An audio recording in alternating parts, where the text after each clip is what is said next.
स्वागत आप सभी का आपके अपने YouTube चैनल मेरा घर मेरा स्कूल मेरा। आज हम देखेंगे क्लास 12th केमिस्ट्री चैप्टर 9 उप संयोजक रसायन और ये न्यू क्वेश्चन बैंक के संपूर्ण प्रश्न आपको आज के इस वीडियो में हल सहित देखने को मिलने वाले हैं। तो चलिए स्टार्ट करते हैं और देखते हैं ये क्वेश्चन जो है एमपी विमर्श पोर्टल के द्वारा संशोधित जारी जो प्रश्न बैंक 2021 है उसमें ये उपलब्ध है। तो चलिए स्टार्ट करते हैं और देखते हैं इसके क्वेश्चनों को। तो सबसे पहले यहाँ पर एक नजर डाल लेते हैं हमारा जो चैप्टर है कितने अंक का है। तो यहाँ पर उप संयोजन रसायन जो है ये 6 अंक के लिए है। यहाँ पर आपको रिक्त स्थान 1 अंक का, एक वाक्य 1 अंक और 2 अंक के प्रश्न एक ही रहेंगे, 2 अंक के 2 प्रश्न रहेंगे। तो इस प्रकार से ये 6 अंक यहाँ पर इस प्रकार से आवंटित इस चैप्टर पर होते हैं। अब बात करते हैं यहाँ पर पहले रिक्त स्थान की। तो रिक्त स्थान यहाँ पर जैसे उप संयोजन यौगिक या संकुल यौगिक जो होते हैं के निर्माण में केंद्रीय धातु परमाणु आयन को कहा जाता है। तो देखिए केंद्रीय धातु परमाणु आयन को क्या कहा जाता है, तो थोड़ा सा आप देखते हैं तो यहीं से आपको हिंट मिल रही है। केंद्रीय परमाणु तो लिखा है, तो बस यहाँ पर आप धातु शब्द और लगा लीजिए, आपका उत्तर कंप्लीट हो जाएगा।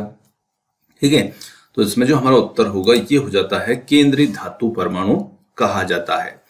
तो उत्तर हो जाएगा केंद्रीय धातु परमाणु। चलिए अगला क्वेश्चन है यहाँ पर EDTA, बहुत मोस्ट आईएमपी प्रश्न है। एक रिक्त स्थान लिगेंड है। तो देखिए ये जो लिगेंड होता है इसे हम हेक्सातंतुर या षड्तंतुर कहते हैं। तो हेक्सातंतुर का मतलब भी वही है और षड्तंतुर का मतलब भी वही है। अगले क्वेश्चन की बात करते हैं। उपसंयोजक यौगिकों का रंग जो होता है ये रिक्त स्थान संक्रमण के कारण होता है। तो DD संक्रमण होता है और उसी के कारण उपसंयोजक यौगिकों में रंग जो है वो देखने को मिलता है। अगला क्वेश्चन आता है यहाँ पर हमारा ज्यामितीय समावेयता जो होती है रिक्त स्थान संकुलों में पाई जाती है। तो देखिए ज्यामितीय समावेयता जो होती है ये पाई जाती है हेट्रोलिटिक संकुलों में, है ना, हेट्रोलिटिक संकुलों में। अब देखिए यही प्रश्न जो है ये थोड़ा सा डिफरेंट टाइप से पूछ जाता है कि ज्यामितीय समावेयता रिक्त स्थान तथा रिक्त स्थान संकुलों में पाई जाती है। तो ये ऐसा प्रश्न यदि आपसे पूछे तो वहां पर हमारा उत्तर हो जाता है चतुष्फलकी और अष्टफलकी, है ना। तो ये भी हमारा उत्तर है, कोई दिक्कत नहीं है, आप चाहे तो ये भी लिख सकते हैं। पर ये उत्तर थोड़ा सा अलग तरीके से प्रश्न जब पूछा जाता है तो वहां पर ये उत्तर होता है। अगला क्वेश्चन है यहाँ पर केंद्रीय परमाणु से जुड़े सभी दाता परमाणु की संख्या को रिक्त स्थान कहते हैं। तो इसे हम कहते हैं समन्वय संख्या या उप संयोजन संख्या भी इसे कह सकते हैं, है ना। तो इस प्रकार से हमारे रिक्त स्थान कंप्लीट हो जाते हैं। यहाँ पर आगे आते हैं, एक वाक्य में उत्तर दीजिए। तो जिगलर नाटा उत्प्रेरक जो है ये संबंधित धातु का नाम लिखिए। तो देखिए यहाँ पर धातु जिगलर नाटे की यदि बात करते हैं तो जिगलर नाटा जो होता है, तो यहाँ पर मैं थोड़ा सा आपको बता देता हूँ कि जिगलर नाटा होता क्या है। तो देखिए जो जिगलर नाटा एक उत्प्रेरक है, ठीक है ना, जिगलर नाटा उत्प्रेरक, तो ये बनता है titanium tetrachloride TiCl4 plus ethyl C2H5 ये थ्राइस Al, ठीक है। तो यहाँ पर जिगलर नाटा जो है ये टाइटेनियम टेट्राक्लोराइड और थ्राइस एल्यूमिनियम एथिल एल्यूमिनियम का ये मिश्रण होता है, तो इसे हम कहते हैं। अब यहाँ पर 2 धातुएं आपको देखने को मिल रही है, एक टाइटेनियम और एक एल्यूमिनियम।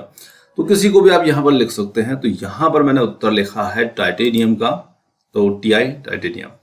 किस प्रकार के लिगेंड किलेट बनाते हैं, तो किस प्रकार के लिगेंड किलेट बनाते हैं, तो बहुतंतुर जो होते हैं ये किलेट बनाते हैं जिसमें द्वितंतुर भी आ जाते हैं, है ना। अगला क्वेश्चन आता है यहाँ पर टेट्रा कार्बोनिल निकल का सूत्र लिखिए। तो इसका हमें सूत्र दिखाना है NiCO, इस प्रकार से लिख करके ये टेट्राइड्स की संख्या लिख देंगे। अगला क्वेश्चन है क्रिस्टल क्षेत्र सिद्धांत के अनुसार उप संयोजन यौगिकों के में रंग का कारण क्या है। तो रंग हम देख ही चुके हैं, DD संक्रमण के कारण से इनमें रंग देखने को मिलता है। अगला आता है वर्नर के सिद्धांत के अनुसार धातुओं की कितने प्रकार की संयोजकता होती है। तो 2 प्रकार की होती है और 2 प्रकार की हम देखते हैं इसमें। तो एक होती है पहली यहाँ पर प्राथमिक संयोजकता जिसे हम आयनिक संयोजकता भी कहते हैं, और दूसरी होती है द्वितीयक संयोजकता, ठीक है ना, द्वितीयक संयोजकता, और जिसे हम अनआयनिक भी कह सकते हैं। तो इस प्रकार से 2 प्रकार की संयोजकताएं वर्नर के सिद्धांत में बताई गई है। अब बात करते हैं इसके प्रश्नों की। तो क्वेश्चन आप देख सकते हैं यहाँ पर 9 क्वेश्चन जो है हमें देखने को मिल रहे हैं और इन सभी का उत्तर जो है जानते हैं। तो सबसे फर्स्ट में आ रहा है द्विक लवण क्या है। तो द्विक लवण देखिए नाम से आपको स्पष्ट हो रहा है, द्विक का मतलब होता है दो, ठीक है। तो यदि हम बात करें तो दो लवण जो होते हैं उनसे बना हुआ एक प्रकार का एक यौगिक है जो द्विक लवण के नाम से जाना जाता है। तो चलिए समझते हैं।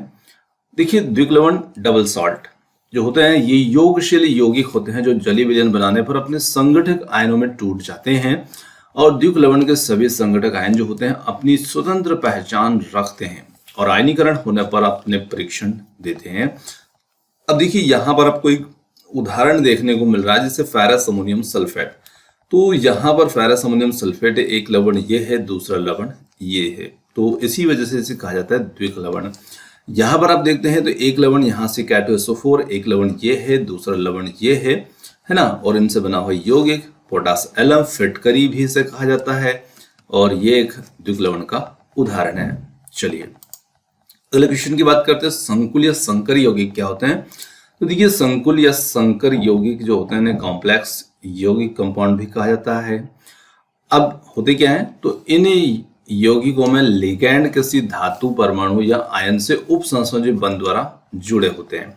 देखिए यहाँ पर एक उदाहरण को आप देख रहे हैं ये, तो यहाँ पर Fe जो है ये केंद्रीय धातु है, Cn यहाँ पर जो है ये एक लिगैंड है ना। तो लिगैंड जो है केंद्रीय धातु आयन के साथ में उप संयोजी बंध से जुड़ा होता है और धातु व लिगैंड मिलकर के संकुल आयन बनाते हैं। तो अब यहाँ पर आप देख पा रहे हैं इस प्रकार का एक ब्रैकेट लगा है, तो इसके भीतर जो भी है ये सारा संकुल यौगिक के अंतर्गत आता है। तो जलीय विलयन में संकुल आयन अकेला आयन जैसा व्यवहार करता है तथा संकुल आयन में लिगैंड के रूप में जुड़े आयन अपनी पहचान खो देते हैं। तो यहाँ पर इसका उदाहरण हम दिखा सकते हैं, ये पोटेशियम हेक्सासाइनोफेरेट। चलिए अगला क्वेश्चन आता है यहाँ पर द्विक लवण और संकुल यौगिकों में दो अंतर बताइए। तो देखिए द्विक लवण और संकुल यौगिक दोनों में क्या अंतर है। तो द्विक लवण जो होते हैं सामान्यतः दो सरल लवण समान अनुपात में होते हैं।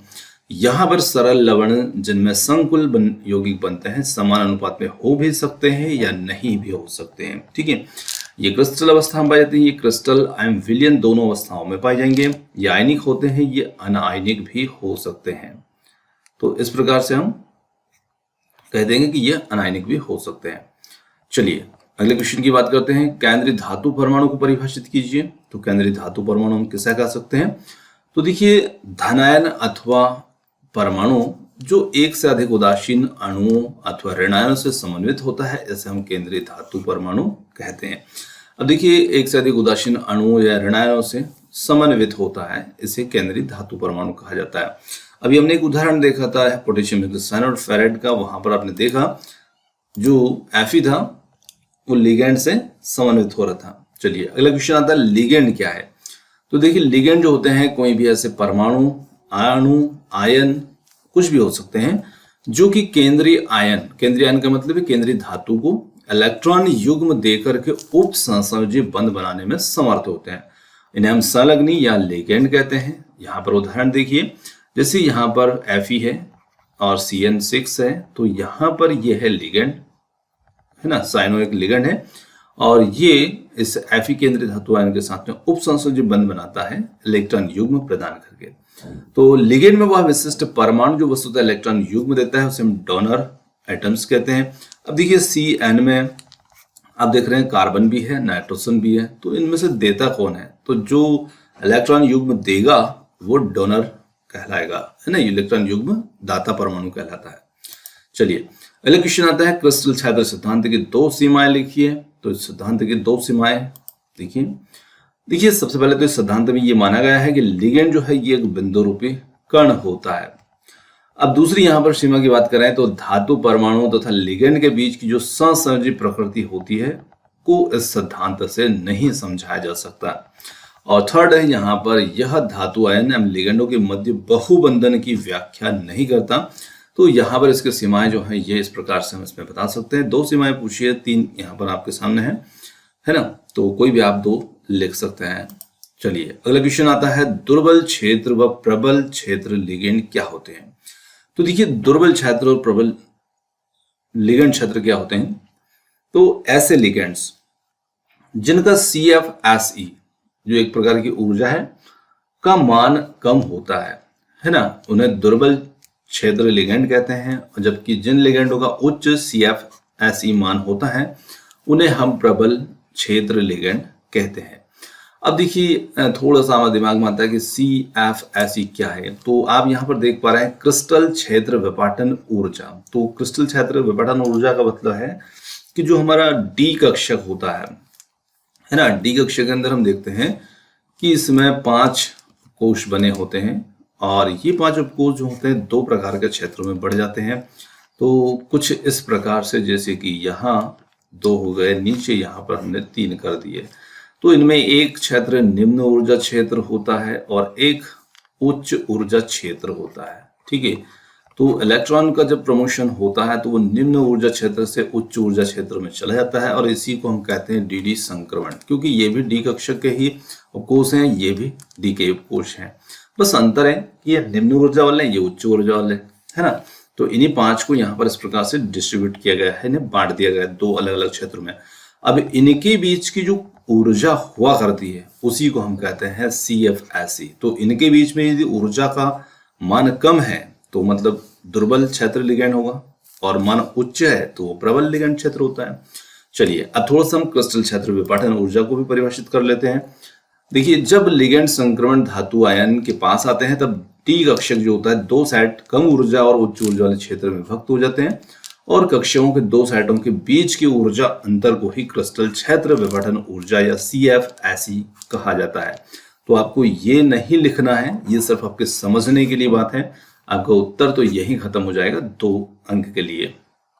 चलिए अगला आता है यहाँ पर निम्नलिखित तो उप संयोजन यौगिकों के सूत्र लिखिए। तो पहला यहाँ पर tetraammine diaqua cobalt 3rd chloride और पोटेशियम टेट्रासाइनाइड निकलेट। तो यहां पर हम देखते हैं तो फर्स्ट वाला जो हमारा है टेट्राएमीन। तो देखिए 4 टेट्रा का मतलब होता है 4 एमीन है, कोबाल्ट है और H2 जो होता है इसे कहा जाता है एक्वा, जो कि यहाँ पर 2 डाइनिक की डाई में है ना, और ये क्लोराइड यहाँ पर।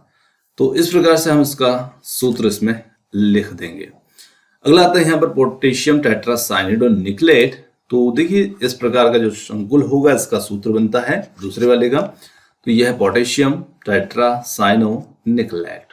तो इस प्रकार से हम इसे कंप्लीट कर लेंगे। अगला क्वेश्चन आता है प्रभावी परमाणु संख्या EAN क्या है ना, इफेक्टिव एटॉमिक नंबर क्या है, एक उदाहरण देकर समझाइए। चलिए समझते हैं जरा। तो देखिए उप संयोजन यौगिक जो होते हैं इनके केंद्रीय धातु परमाणु में उपस्थित इलेक्ट्रॉनों की संख्या। ठीक है, अब देखिए यहाँ पर जैसे एक उदाहरण समझिएगा आप Fe का, तो Fe का परमाणु क्रमांक कितना होता है 26, तो यहाँ पर लिखा है ये 26। ठीक है, उपस्थित इलेक्ट्रॉनों की संख्या, क्योंकि उसमें इतने 26 ही इलेक्ट्रॉन होंगे, तथा बंध बनने में प्राप्त इलेक्ट्रॉनों की संख्या। अब देखिए यहाँ पर Cn जो साइनो एक लिगेंड है और इसकी संख्या है यहाँ पर 6।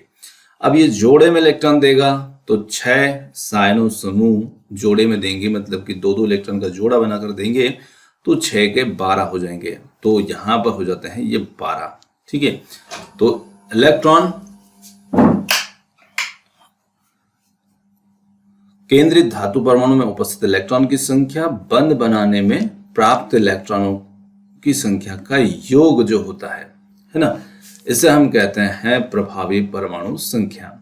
अब देखिए प्रभावी परमाणु संख्या को हम इस प्रकार से भी लिख सकते हैं कि प्रभावी परमाणु संख्या बराबर परमाणु संख्या यानी कि परमाणु क्रमांक और माइनस आयन बनने में लुप्त इलेक्ट्रॉन। जैसे Fe है तो Fe कितने आयन बनाता है, तो Fe जैसे मान लीजिए कि Fe2 पॉजिटिव बनाता है, मतलब 2 इलेक्ट्रॉन त्यागता है, तो यहाँ पर -2 किया गया है ना। और लिगेंड के द्वारा प्रदत्त इलेक्ट्रॉन युग्मों की संख्या, तो यहाँ पर ये एक हमारे सामने उदाहरण है और इसके लिए EN नंबर निकालेंगे तो देखिए 26 - 2 + 12 बराबर 36। तो EN नंबर आपका हमेशा कोई भी उत्कृष्ट गैस होती है ना उसके बराबर ही निकल करके आता है, ताकि संकुल जो है वो स्थायी बन सके। तो इस प्रकार से हम इन प्रश्नों का हल जो है ये इस वीडियो में कर सकते हैं और कंप्लीट आप इसको देख लें, समझ लें। कोई प्रश्न आपको समझ नहीं आया तो आप कमेंट्स जरूर कर सकते हैं, कोई दिक्कत नहीं है, आपके कमेंट्स का रिप्लाई जरूर मिलेगा। तो उम्मीद करते हैं कि वीडियो आपको पसंद आया है। वीडियो को लाइक कीजिए, शेयर कीजिए और आपने समय दिया उसके लिए बहुत बहुत धन्यवाद। थैंक्स फॉर वॉचिंग और मिलते हैं जल्द ही एक और नए किसी अगले वीडियो के साथ। धन्यवाद।